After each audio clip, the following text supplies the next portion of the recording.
wa nunazzilu, dan telah kami turunkan, dan sudah kami turunkan minal Qur'ani, sebagian dari ayat-ayat Al-Quran, ma huwa syifa'un, sesuatu yang dia itu menjadi syifa. Syifa adalah obat, penawar. Syifa obat. Warahmatun, dan menjadi rahmat lil mu'minina, bagi orang-orang yang beriman. Wala yaziduz zalimina, sedangkan bagi orang yang zalim, Al-Quran itu tidaklah menambah illa khosaro, kecuali kerugian saja. Ayat menika secara makna ingkang nampak sampun jelas. Bila Allah Subhanahu wa taala menurunkan sebagian ayat-ayat Quran menika sebagai syifa'un wa rahmatun, sebagai obat dan pendatang rahmat Allah. Sedangkan bagi orang kafir, turunnya ayat-ayat Al-Quran itu tidak bermanfaat bagi mereka. Al-Quran turun bagi orang-orang zalim, orang-orang kafir itu semakin menambah kerugian mereka, baik dunia maupun akhirat.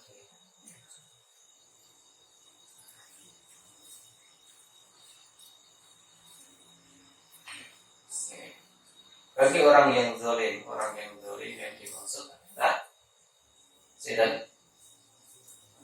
orang-orang kafir, orang-orang yang tidak beriman. Mereka akan mendapatkan kerugian di dunia dan akhirat. Di akhirat jelas mereka dengan Quran ini mereka akan dijurau dalam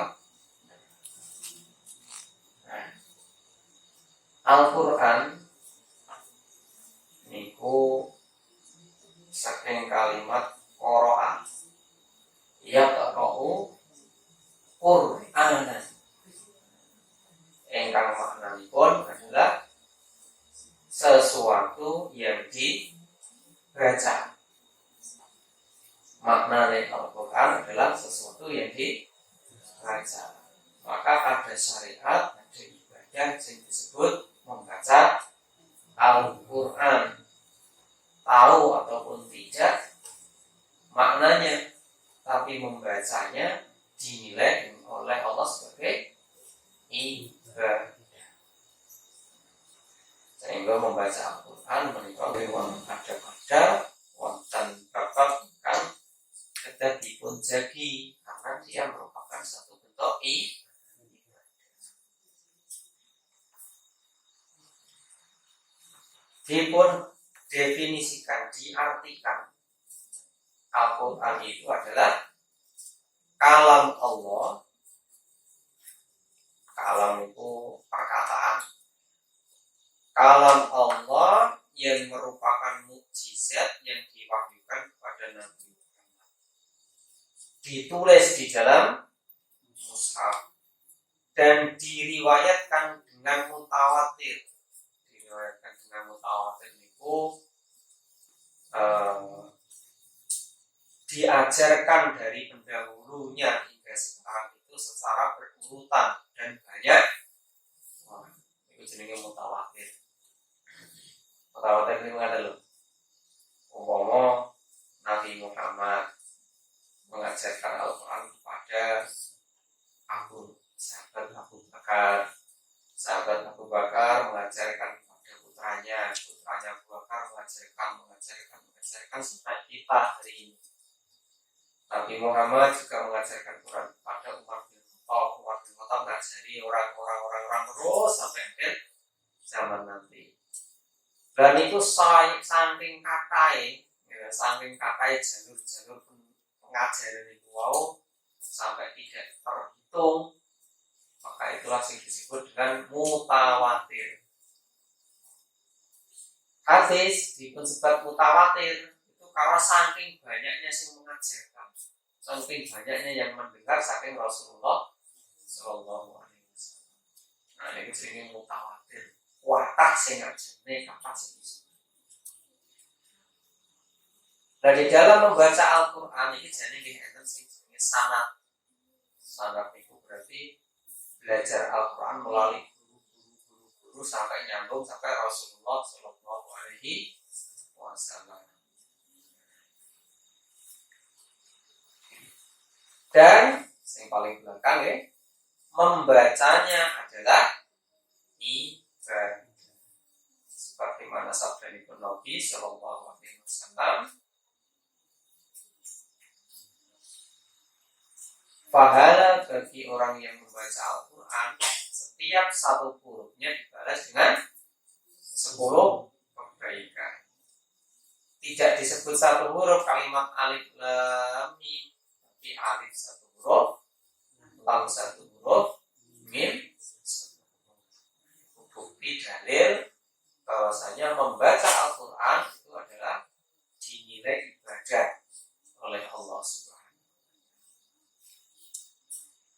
Dan membacanya yang disunnahkan adalah dengan membaca dengan tartil. Apa itu tartil? Tartil adalah membaca Al-Quran sesuai dengan kaidah-kaidahnya. Mula enten sing jenenge ilmu tajwid. Ilmu tajwid itu ilmu tata cara membaca Al-Quran ingkang leres. Iku jenenge apa? Tajwid. Tidak boleh kita sembarangan membaca Al-Quran. Maksudnya sembarangan itu sak belum awake dhewe. Aku wong Jawa ya ilatku nganggo ilat Jawa. Rone tak gawe dadi ra. Kene wong bungan wong iki berbandingkan orane o. Anake a. Rone diganti ra. Enggak boleh. Atau orang Sunda, mereka enggak bisa orang kalimat za, enake ja. Idza zulzilatil ardu diwaca gandeng wong Sunda diwaca idza zulzilatil ardu. Atau dengan gaya bahasa kita sendiri. Gandeng wong Jawa duwene tembang mocopat, mocone nganggo tembang mocopat. Akhirnya panjang-panjangnya berubah. Tembang mocopat karena itu gimana ya? Sekarang Al-Quran jatuh. Nah, Al-Quran di melu-melu di ngono. Bismillahirrahmanirrahim. Enggak pun. Alhamdulillahirabbil alamin. Wes rusak. Jadi ada hukum apa? Tajwid. Itulah yang disebut dengan apa? Membaca Al-Quran dengan tartil. Sebagaimana firman Allah, warattilil Qur'ana tartil. Rasulullah Shallallahu Alaihi Wasallam memerintahkan supaya kita membaguskan bacaan Al-Quran kita. Yang dimaksud membaguskan adalah membacanya sesuai dengan kaidah. Ya boleh dibaguskan, sedikit dilakukan, tapi tidak boleh keluar dari hukum tajwid.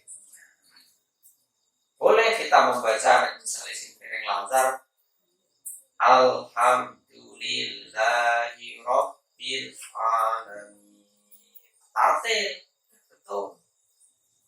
boleh dilakukan supaya lebih indah. Alhamdulillahi Rabbil Alamin. Atau yang lebih bagus lagi. Dan itu balik tentang kemampuan yang masing-masing. Sebab mereka terus pulau kan kaya Roma Irama betul sakit. Terus pulau kan status musyari roset betul sakit. Masing-masing memiliki kemampuan sendiri. Makanya dimaksud membaguskan Al-Quran adalah dengan melakukannya, tapi tidak boleh merubah kaidah-kaidah tajwid. Yang berikut Ali bin Abi Thalib menjelaskan pengertiannya. Tartil adalah mentajwidkan huruf-hurufnya dengan mengetahui tempat-tempat berhenti. Di mana ya pas, kapan harus diteruskan, kapan harus berhenti. Nah, para jamaah rahimahumullah, hubungannya dengan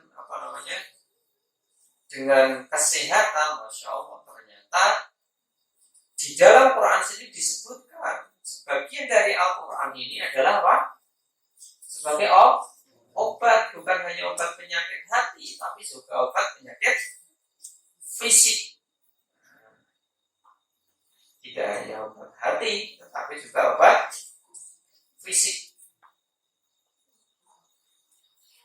Bisa dilihat di situ ada 3 hal pokok bahasan yang nanti disampaikan oleh Imam di situ. Yang pertama, beliau menjelaskan atau menyampaikan ayat-ayat dari tentang perintah dan keutamaan membaca Al-Quran. Kemudian yang kedua, beliau menjelaskan tentang Al-Quran sebagai obat. Dan yang ketiga, beliau menjelaskan tentang hubungan membaca Al-Quran dengan kesembuhan dari suatu penyakit. Kalau wasakan secara cepat kemauan. Pertama tentang perintah dan keutamaan membaca Al-Quran. Surah Al-Kahfi ayat 27. Allah Ta'ala berfirman, وَاتْلُ مَا أُوحِيَ إِلَيْكَ مِنْ كِتَابِ رَبِّكَ لَا مُبَدِّلَ لِكَلِمَاتِهِ وَلَنْ تَجِدَ مِنْ دُونِهِ مُلْتَحَدًا. Dan bacakanlah apa yang diwahyukan kepadamu, yaitu kitab Tuhanmu, yakni Al-Quran. Tidak ada seorang pun yang dapat mengubah kalimat-kalimat, dan kamu tidak akan menemukan tempat berlindung selain daripada. Itu diperintah yang membaca. Kalimat ini, watlu ma